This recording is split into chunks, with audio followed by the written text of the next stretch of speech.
Sean here with Everything's Broken Garage. Today is engine teardown day. We got this LS2 here that's going in the Camino when it's all finished up.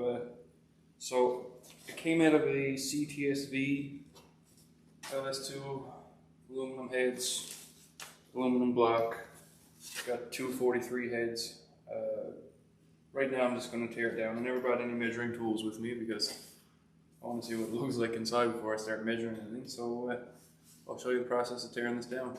Now when you're doing an engine tear down, it's always important to have a nice clean open workbench to be able to lay parts out in order, because you don't know how long it's going to be apart for if you're waiting on parts or whatever. I also like to have a notepad and a pen so I can make sure I don't forget any parts when I'm putting back together, gaskets, seals, bolts, all the sorts. And I also like having some cardboard around, and I'll show you why later. So first I'll take off the water pump and accessory brackets. The AC compressor is already off. So I always like to break bolts loose by hand first, just to make sure they're not going to break off on me, because it's never a whole lot of fun.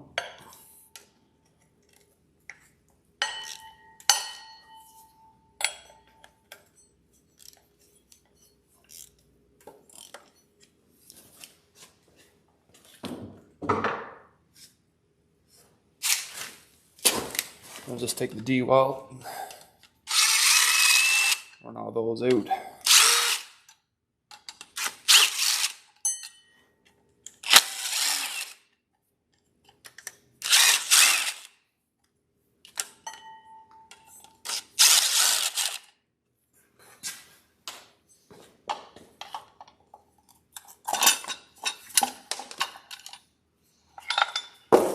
I also like to leave all the bolts in place, that way you don't lose anything. So I'll just place this over here now. Alright, so as you can see, there's a bit of that Dex Cool buildup in the water jackets. That's not really what you want. So this is that gaskets for the water pump. I'll just haul these off now.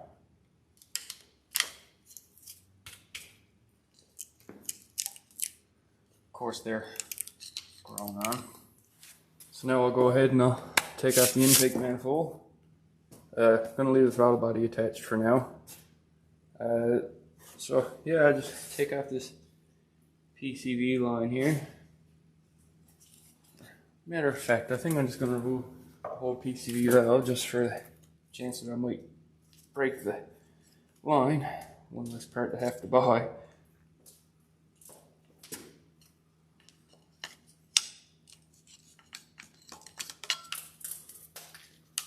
Just leave that attached to that.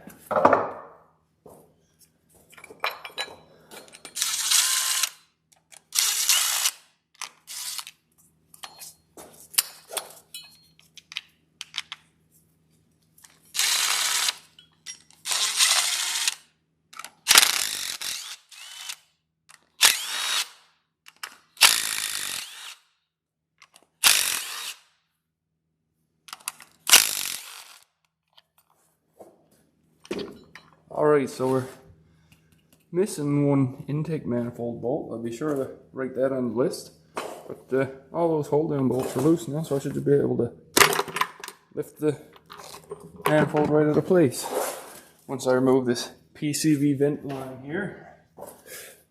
So push that off the manifold like that. Now I can just take that intake manifold, move it up out of the way. Remove the valve cover.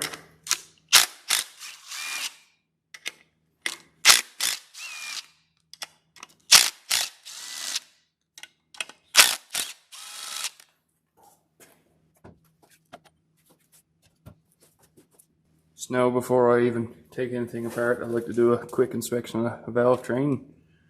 Make sure nothing's too sloppy, because that'd be a surefire sign of something wrong. But all that looks alright, so before I dig any deeper, I'm going to take off the exhaust manifolds, or well, this side anyway. When I move to the other side, I'll go ahead and do that too. So.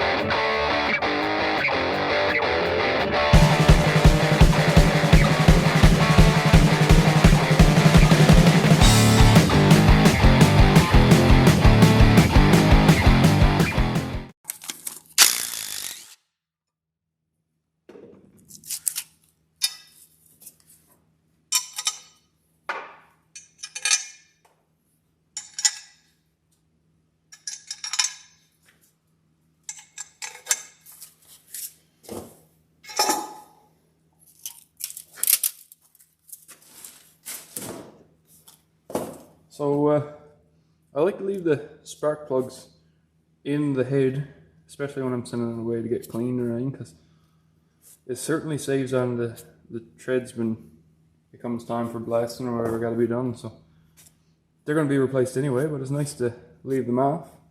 So I got the exhaust manifold off, I got the intake manifold off. There's a coolant crossover pipe here I'm just going to take off and lay aside, and then I'll start taking the valve train apart in this head.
There we have it. Cylinder head is removed.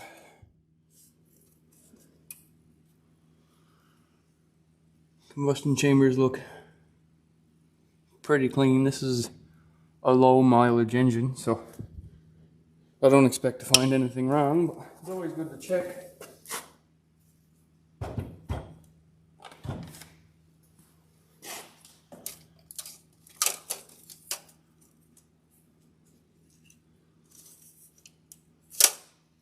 Not too worried about the dirt getting anywhere because it's all going to be stripped down and cleaned. Try to get as much of it as I can though, all the same.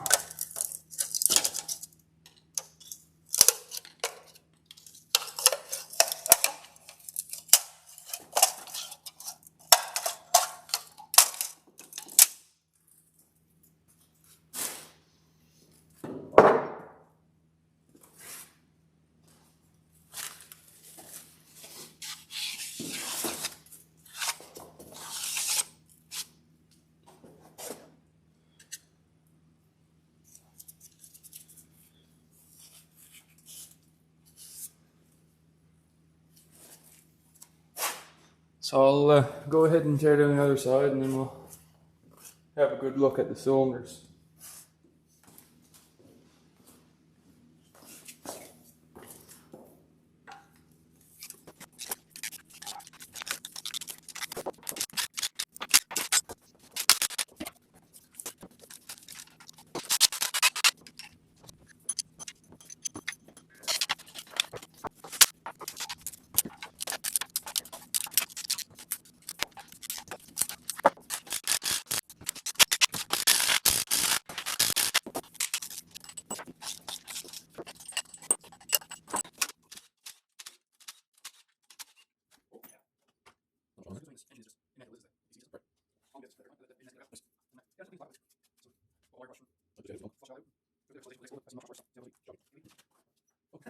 Alright, so I'll have a look at this engine here now.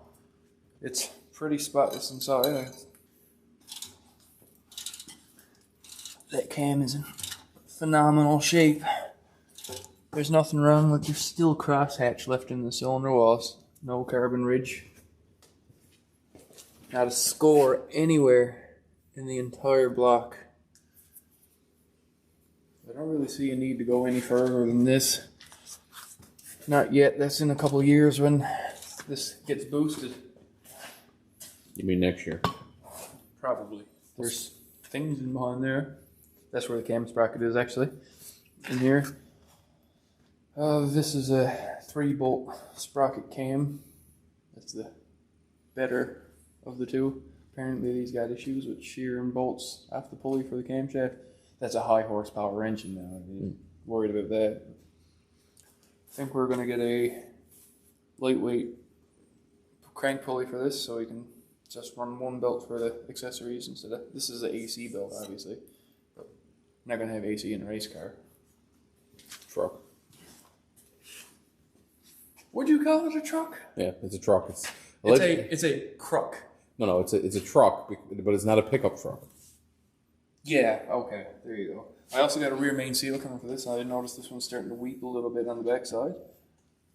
Nice seal installer and everything comes with it, so I can just hook that old one out.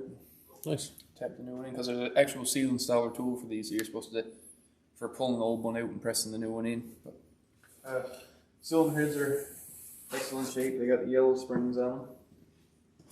Valves are nice and clean. Combustion chambers are spotless. I took the bolts out of the exhaust manifold with this. Oh wow! Probably didn't see much in the way of winter driving, whatever it was. No, Cadillac was this Cadillac CTSV. There's the old manifolds. Perfect. They're like for a Newfoundland car. They're in pretty good shape. They're not cracked. Not cracked. Not cracked. Oh, they're good. Cylinder heads are good. All that's going in the garbage. That intake manifold. And that water pump is good. I got new gaskets coming for it. I checked the bearings and looked at the weep hole there, see if there's any staining. That's fine.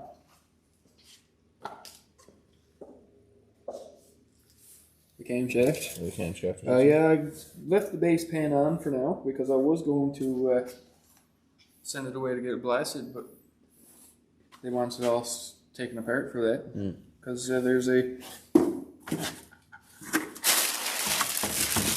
with Douglas or Holly low profile base pan there. So I'll put that on when I assemble it all. Got the windage tray and lipstick tube. Gotcha.